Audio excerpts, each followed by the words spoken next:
Pomlad prihaja. Ste že opazili prve zvončke in kronice?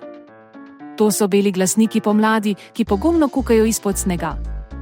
Rumene trobentice lahko uporabite tudi v solati. Roza in vijolične barve pa je spomladanski žafran. Rečemo mu tudi krokus.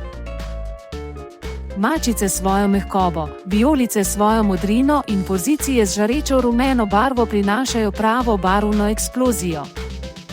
Zapomnite si: zvončki, kronice, trobentice, žafran, mačice, vijolice, pozicije. Zapojte si pesem Zvončki in trobentice, ki je na YouTube. Sprehodite se v naravo, poiščite spomladanske cvetlice in delite fotografijo. Ne pozabite nam slediti na Facebooku na Slovenian Language Learning Group. Se vidimo naslednji teden!